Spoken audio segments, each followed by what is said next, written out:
Vote বড় বালাই, তো এখন বড় প্রশ্ন তা হচ্ছে 26-এ নির্বাচনের আগে পূর্ণাঙ্গ বাজেট পেশ হবে। তৃণমূল কংগ্রেস সরকার তাদের এই বাজেট পেশ আজ বিধানসভায়। ফলত এই বাজেট অর্থমন্ত্রী চন্দ্রিমা ভট্টাচার্য বিকেল 4টের সময় পেশ করবেন। তবে তার আগে 3:45 বিশেষ ক্যাবিনেট বৈঠক হবে।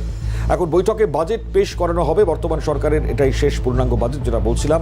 আর 26-এর ভোটের আগে তৃতীয় মমতা সরকারের শেষ পূর্ণাঙ্গ বাজেট। ফলত আজকের এই বাজেটে সবথেকে বড় জায়গা তা হচ্ছে জনমুখী নাকি আর্থিক সংস্থান, কোন দিকে বিশেষ নজর থাকবে আজ। কারণ স্বাভাবিকভাবেই এ রাজ্যের সরকার জনমুখী সরকার, মানে জনতা জনার্দন তাদের কথা ভেবে, তাদের কথা মাথায় রেখে প্রত্যেকটা সময় তারা এগোন, মানে এগিয়ে বাংলা যেটাকে বারবার তারা বলেন। ফলত এই এগিয়ে বাংলায় আম পাবলিক সাধারণ মানুষ তাদের মনের মতো কোনো রকম প্রতিশ্রুতি থাকবে, নাকি এ রাজ্যের আর্থিক পরিস্থিতি, মানে আপনারা যদি বলেন খুব সম্প্রতি যেটা আমরা গতকাল খুব তাৎপর্যপূর্ণভাবে কেন্দ্রীয় অর্থমন্ত্রী নির্মলা সীতারামন তিনি যেভাবে এ বাংলার অবস্থা তুলে ধরেছেন একেবারে তথ্য দিয়ে, তাতে খুব স্বাভাবিকভাবেই এখন বড় প্রশ্নের জায়গা এটাই থাকবে যে আজকে যে পরিস্থিতি তৈরি হয়েছে গোটা বাংলা জুড়ে, তাতে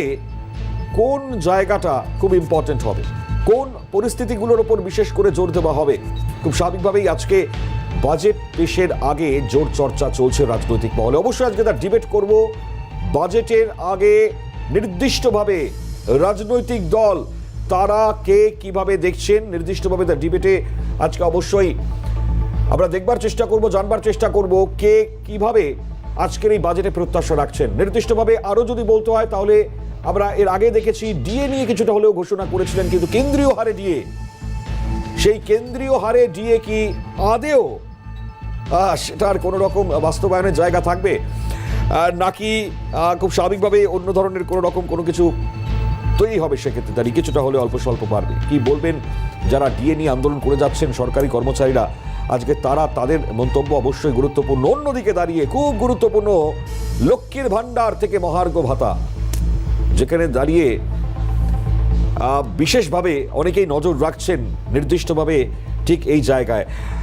এখন এই জনমুখী হতে চলেছে নাকি আর্থিক স্বাস্থ্যের উপর নজর পড়বে, সামগ্রিকভাবে এই বিষয়টাতে খুব জোর দিচ্ছেন প্রত্যেকে। দেখুন, বাংলায় শিল্পের সম্ভাবনা, এত বিনিয়োগের কথা বারবার বলা হয়, তো সেই বিনিয়োগ যদি সত্যিই হয়ে থাকে তাহলে তো রাজ্যে শিল্প আসবে, তাহলে তো রাজ্যে স্বাভাবিকভাবেই কর্মসংস্থান বৃদ্ধি পাবে।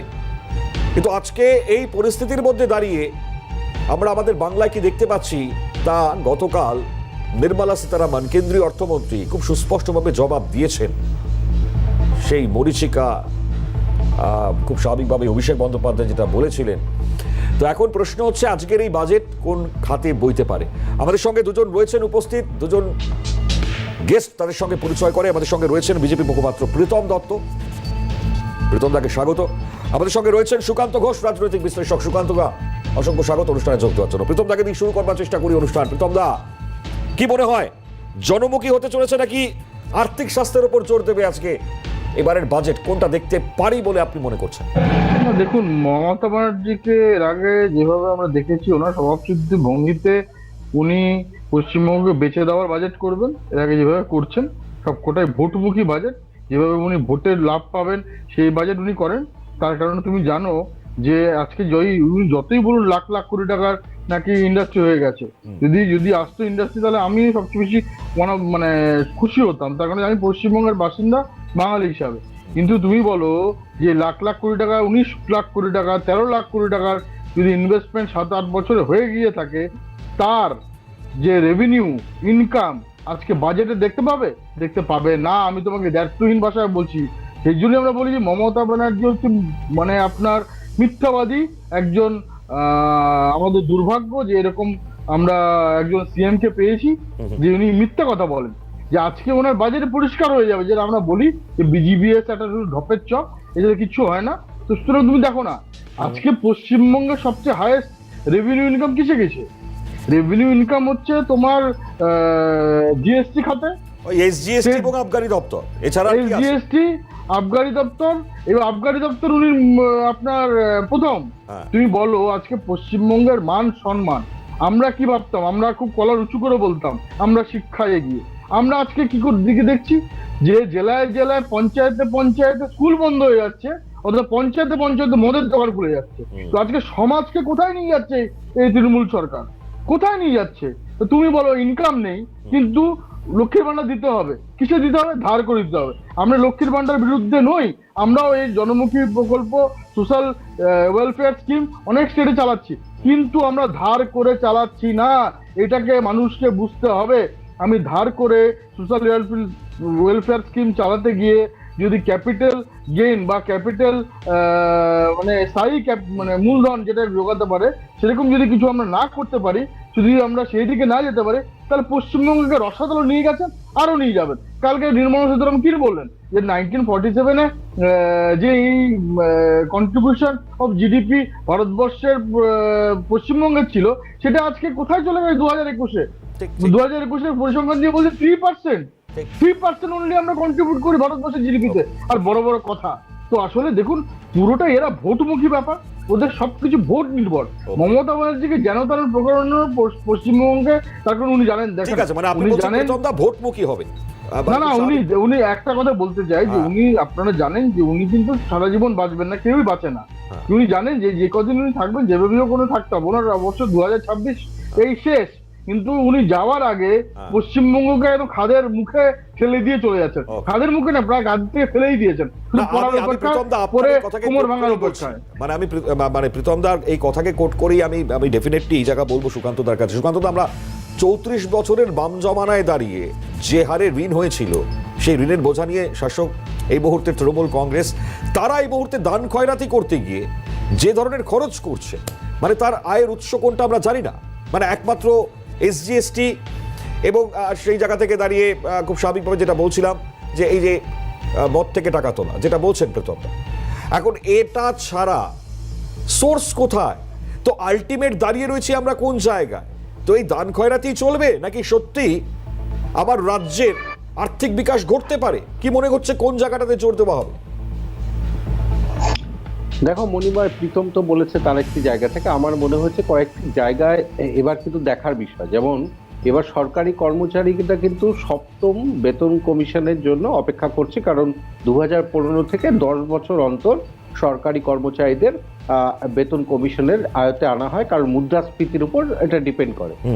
এবং গত বছর 4% হারে ডিএ বৃদ্ধি হয়েছিল। এবার বলা হচ্ছে যে এই আর্থিক বছর এবং পরের আর্থিক বছরে ক্রমান্বয়ে ডিএ বৃদ্ধি করা হবে। এবং আরেকটি বিষয় যেটা গুরুত্বপূর্ণ, সেটা হচ্ছে গ্রামোন্নয়নে কিন্তু মনে করা হচ্ছে এবার তিনি জোর দেবেন, কারণ যারা জব হোল্ডার আছেন তাদের টাকা যেগুলো বকেয়া রয়েছে সেগুলো দেওয়া থেকে শুরু করে কর্মশ্রী যে প্রকল্প রয়েছে তাতে আরো বেশি করে অর্থের যোগান, লক্ষ্মীর ভান্ডারে 2000 টাকার করার কথা শোনা যাচ্ছে। এবার এগুলো হলো সামাজিক প্রকল্প। এই সামাজিক প্রকল্পগুলো কিন্তু খুব গুরুত্বপূর্ণ একটি আর্থিক বৃদ্ধির জন্য। শুধু এসজিএসটি না, আবগারি, তবে এটা ঠিক রেভিনিউ কালেকশনের প্রয়োজনীয়তা রয়েছে। তবে আমি এটা মনে করি মণিময়, যে কেন্দ্রীয় সরকার ধরো যে 16 লক্ষ, সব মিলে 12 লক্ষ টাকা কর যে ছাড়টা, সেই স্ল্যাবটাতে কতজন আর সরকারি চাকরি করে, সুতরাং সেই জায়গাও কিন্তু, তবে এটা মানতে হবে, এটা কিন্তু দিল্লি নির্বাচনে প্রথম যে পোস্টাল ব্যালটটা শুরু হয় সেই সময় আমি লক্ষ্য করেছিলাম যে এটা কিন্তু একটা কাজে দিয়েছে। সেরকম ভাবেই রেভিনিউ কালেকশনের জায়গা তৈরি করা, এবং এই রিসেন্টলি যে সাবমিটটা হলো শিল্প তালুকের বিভিন্ন মানে শিল্প কর্মকর্তারা উপস্থিত ছিলেন। এবার ঘটনা হচ্ছে কতটা লগ্নি আসতে পারে তার উপর কিন্তু ডিপেন্ড করবে, শুধুমাত্র টিসিএস এদের উপর নির্ভর করে কিন্তু চলবে না। সুতরাং সেই জায়গাগুলো দেখার রয়েছে। গ্রামোন্নয়ন তো রয়েছে। আমি আরেকটা মনে করি যে ভাতা, এটা ঘটনা যে ভেনেজুয়েলা হতে কিন্তু বাকি নেই আমাদের। যেমন একসময় কেজরিওয়াল যেটা করেছিলেন, এই দান খয়রাতি কিন্তু বেশি দিন চললে একটা দেশ রাজ্যের যে আর্থিক উন্নয়ন তা কিন্তু ব্যাহত হয়। এই দিক থেকে তাহলে কি আপনি বলছেন মানে আর্থিক উন্নয়ন তাহলে ডেফিনেটলি ব্যাহত হওয়ার জায়গা? আমি বলছি যে মানে যেভাবে চালের দাম আমরা জানতে পারছি, এই মুহূর্তে বর্ধমান থেকে খবর আসছিল 9 টাকা 10 টাকা করে আরো বেশি চালের দাম বেড়ে গিয়েছে। কিলো প্রতি যদি এই দাম বাড়তে থাকে, তাহলে আমরা তো জানি না মানে আমরা আগামী সময় কোন জায়গায় যাব। আর আপনি ভাবুন যে এই মুহূর্তে দাঁড়িয়ে এই যে দান খয়রাতির কথাটা আপনি বলছিলেন, এখন এই লক্ষ্মীর ভান্ডার জনমুখী প্রকল্প আপনি বলছেন, কিন্তু এটা মানে কোন জায়গা ধরবো আমরা? ভাতা ধরবো নাকি এটা জনমুখী প্রকল্প ধরবো, এটাই আমরা বুঝতে পারছি না। না দেখো মণিমা, একটা সামাজিক প্রকল্পের কিন্তু অত্যন্ত গুরুত্বপূর্ণ একটা গণতান্ত্রিক রাষ্ট্র ব্যবস্থায় সামাজিক প্রকল্প প্রত্যেকটা কেন্দ্রীয় সরকারও করছে, রাজ্য সরকারও করছে। সুতরাং এটাও কিন্তু ঘটনা, দিল্লিতে আমরা দেখেছি বিজেপি এবং কংগ্রেস কি ঘোষণা করেছিল। শুধু কোনো রাজনৈতিক দল, যে কোনো রাজনৈতিক দল সেই পথেই হাঁটছে। তবে তুমি যেটা বললে যে কৃষকরা দাম না পাওয়া, এটা কিন্তু একটা গুরুত্বপূর্ণ জায়গা। এবং আরেকটি বিষয়, বাংলাদেশের সঙ্গে সম্পর্কের একটা মনে রাখতে হবে, দ্বিপাক্ষিক বাণিজ্য কিন্তু প্রভাব পড়েছে। কারণ কিন্তু বাংলাদেশ কিন্তু যে পরিমাণ আমদানি করত সেই জায়গায় কিন্তু তাহলে পরে মানে আপনি যেটা বলছেন সুকান্ত দা, আমি গতকাল কেন্দ্রীয় অর্থমন্ত্রী নির্মলা সীতারামনের বক্তব্যটা ডেফিনেটলি নিতে চাই। আমার এই বাংলার কি অবস্থা তিনি তথ্য দিয়ে বুঝিয়েছেন। আমি সেই বক্তব্যটা একটুখানি শোনাই। গতকাল ঠিক যেভাবে একেবারে এই বাজেটের দাঁড়িয়ে যারা বিরোধীরা কটাক্ষ করেছিলেন তাদেরকে পাল্টা জবাবই ভাষণ, আর তাতে কি বলেছিলেন নির্মলা সীতারামন, গতকালের বক্তব্য খুব ইম্পর্টেন্ট, শুনুন। Trinamool, which means grassroots, that prides itself on being rooted in the grassroots, now symbolizes harassment and denial of rights to the common people in the grassroots. 25 lakh fake job cards in Manrega, it's meant for people at the grassroots, have been looted by the carders. 100 crore midday meal fraud, ration mafia, thriving in the state on grassroots level. Ayushman Bharat was blocked and denied healthcare, the poor living in the grassroots. 43% tap water coverage in Bengal as opposed to 74% national average. Bengal is at 43%. That's the average. Capital formation crashed from 6.7% in 2010 to 2.9% in the recent years. No jobs, no factories, no vision. That's Bengal for you, sir. 1947, during independence, Bengal had 24% share in manufacturing. Today it has 3.5%, sir. Bengal's per capita income growth lags behind the national average. For the last 20 years, ranked 23rd. In 21-22, it was 23rd among all states of India. Trinamool Congress has institutionalized corruption, gutted institutions, and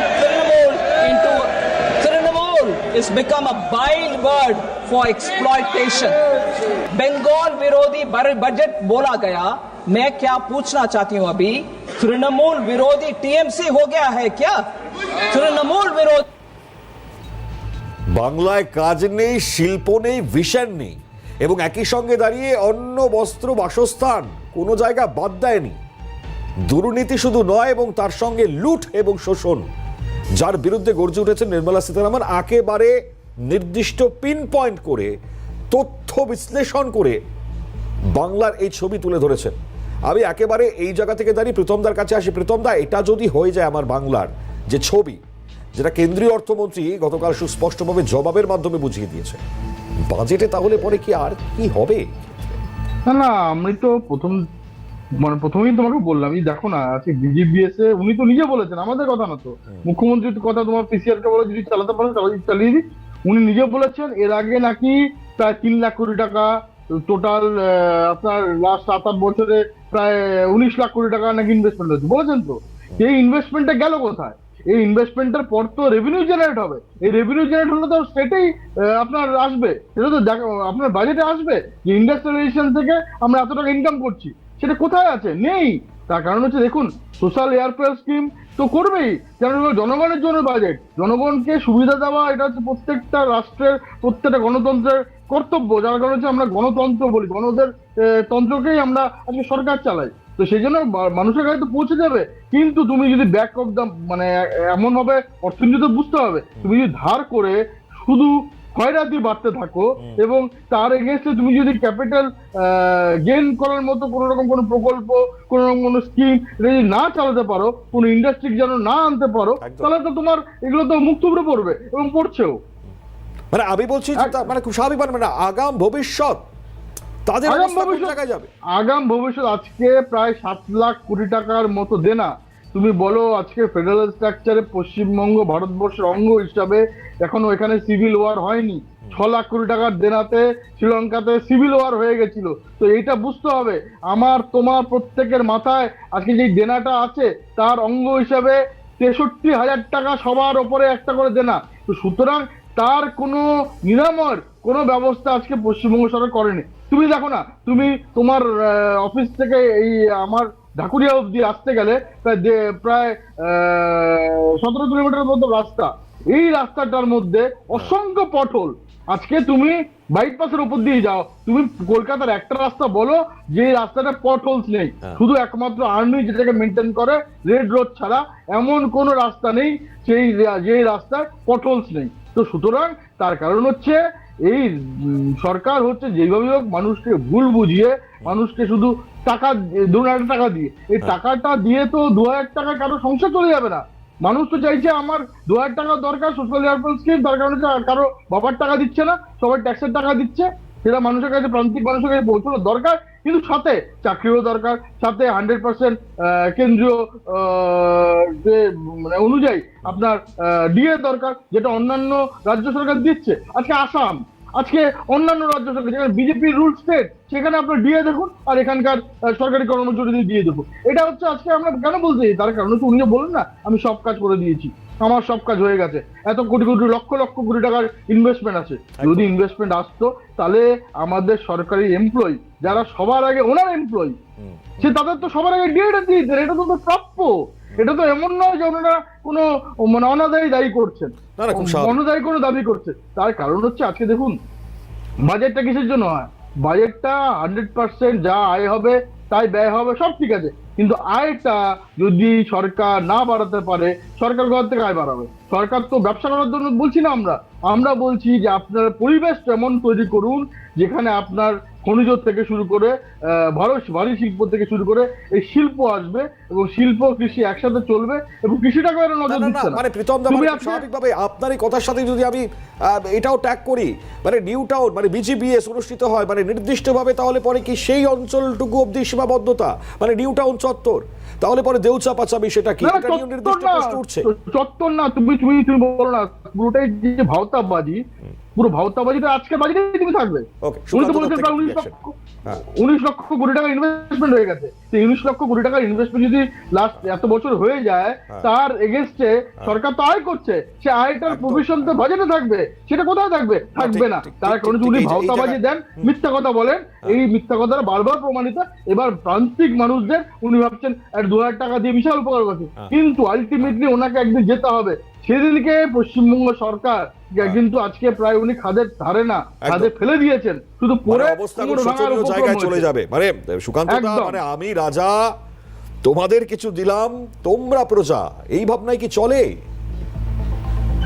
মনে হয় সবচেয়ে বড় কথা কেন্দ্রীয় অর্থমন্ত্রী যেটা বললেন, স্বাস্থ্য, এটাও মানতে হবে যে আয়ুষ্মান ভারতের থেকে স্বাস্থ্য সাথী প্রকল্প কিন্তু বহু দিক থেকে সাধারণ মানুষের কাছে উপযোগী। কিছু ক্ষেত্রে আয়ুষ্মান ভারতের গুরুত্ব রয়েছে, এটা তোমাকে মানতে হবে। কিন্তু তিনি বারবার যেটা বলছিলেন যে ক্যাপিটাল গ্রোথ নেই, এ নেই, কিন্তু তুমি সার্বিকভাবে যদি দেখো কেন্দ্রীয় এজেন্সিগুলো তারাই কিন্তু প্রশংসা করেছে বিভিন্ন পশ্চিমবঙ্গের বিভিন্ন রাজ্য সরকার। আমি ইন্টারাপ্ট করলাম, সুকান্ত দা গুলিয়ে দিচ্ছেন। তার কারণে সুকান্ত দা শিক্ষিত লোক, এই শিক্ষিত লোকরাও যদি এসে জনগণকে গুলিয়ে দেন তাহলে মুশকিল। কিসে দিয়েছে? আপনি সবচেয়ে বেশি মনরেগায় আপনার লোক আছে, এটা কি আমাদের জন্য গর্বের বিষয়?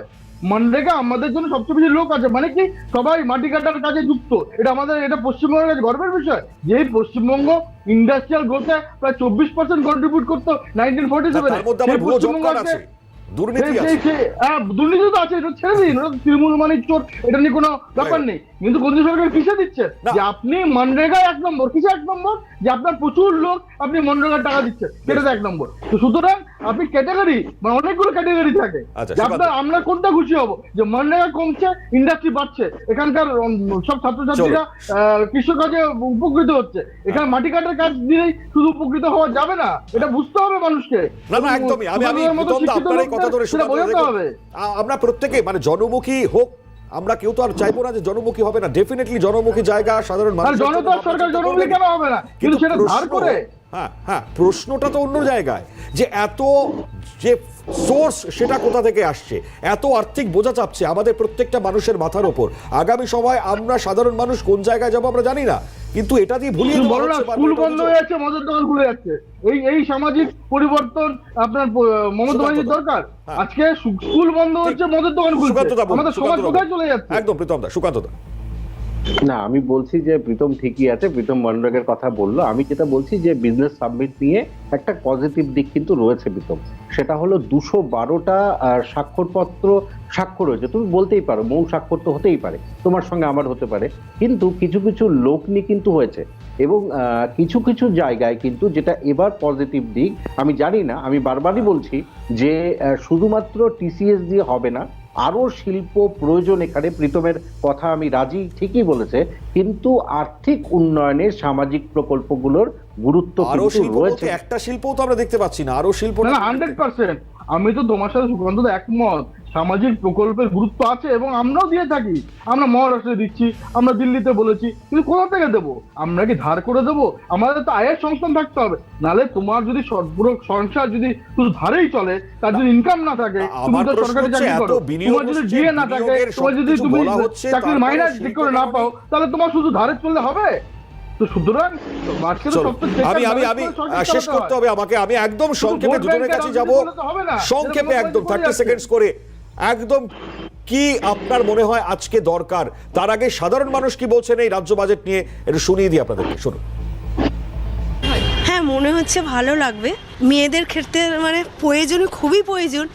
যদি দিদি বাড়ায় তো আমরা আরো খুবই খুশি হব। যেমন সব দিকে সুবিধা আমাদের হচ্ছে। ঠিক, হাত খরচটা আছে, টাকাটা বাড়লে সুবিধা। কত চাইছেন? এখন তো 1000 রয়েছে, ওটা কত হলে ভালো হয়? যা দেবেন ওটা বুঝে দেবেন, আমরা কি হবে, কত আশা রাখেন? যা দেবে ওনারা, আর আমরা কি বলবো।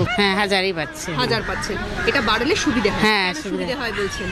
মানুষের তো ইনকাম বলতে সেরকম ভালো কিছু যে উন্নত বা কিছু আছে সেরকম তো কিছু নেই। তারই মধ্যে মানুষকে চলতে হচ্ছে, যদি একটু মানে সেরকমভাবে একটু কম সম হয় বা হয়, তাতে মানুষ অনেকটা উপকৃত হয়। আর্থিক বরাদ্দ বাড়ানো হোক বা জিনিসপত্রের দাম কম হোক, সেটা নর্মাল সাধারণ মানুষ সবই ইম্পর্টেন্ট। আর সরকার যেন আমাদের মানে মধ্যবিত্ত ফ্যামিলির লোকের উপরে যেন একদম ঠিকঠাক করে বাজেট পেশ করেন, যাতে এই নিত্য প্রয়োজনীয় জিনিসের দাম একটু কমে। আর ছেলে মেয়েদের যাক, কাজ নেই বলে ভাতাতে বিশ্বাসী কিনা আমরা জানি না, তবে প্রশ্নটা রাখছি। তাদের প্রত্যেকের বক্তব্য শোনালাম। একদম 30 সেকেন্ড সময় পাবো। আমি ডেফিনেটলি সুকান্তদার কাছে আসবো যে কি প্রয়োজন এবারের বাজেটে। একদম 30 সেকেন্ড স্যার, বলুন। মণিময় প্রশ্নটা আবার করবে? একদম শেষ মুহূর্তে স্যার আপনার থেকে এটাই জিজ্ঞাসা, কি দরকার এবারের বাজেটে, কোন জায়গা দরকার বলার জন্য। আমি আবারও বলছি যে তুমি দেখতেই পাচ্ছ যে লক্ষ্মীর ভান্ডারের টাকা বৃদ্ধির জন্য যারা মেয়েরা বা মহিলারা এত আগ্রহী, কারণ কেন জানো? কর্মসংস্থানের অভাব, এটাকে বৃদ্ধি করতে হবে, টু রিজেনারেট এমপ্লয়মেন্ট। এবং আরেকটা কথা যেটা হচ্ছে, গ্রামীণ উন্নয়নের সাথে সাথে শিল্প, এই শুধুমাত্র আর্টিফিশিয়াল ইন্টেলিজেন্স হাব তৈরি করা, যেটা এবার আমরা বলেছে, সেটা দিয়ে কিন্তু পশ্চিমবঙ্গের উন্নয়ন হবে না। কিন্তু তুমি এটা করতে পারো, আমরা আশাবাদী এবার অন্তত মহিলা। প্রীতম দা, ঠিক বেশ, আমি শেষ করবো একদম। প্রীতম দা, 20 সেকেন্ড। আমাদের পশ্চিমবঙ্গ, আমাদের বাংলা সম্ভাবনার বাংলা। আজকে আমরা ইংরেজকে তাড়িয়েছি, আমাদের 24% কন্ট্রিবিউশন ছিল 1947-এ। সেই বাংলাকে সোনার বাংলা করতে হবে, তার জন্য সদিচ্ছা চাই, তার জন্য সিন্ডিকেট মুক্ত বাংলা চাই।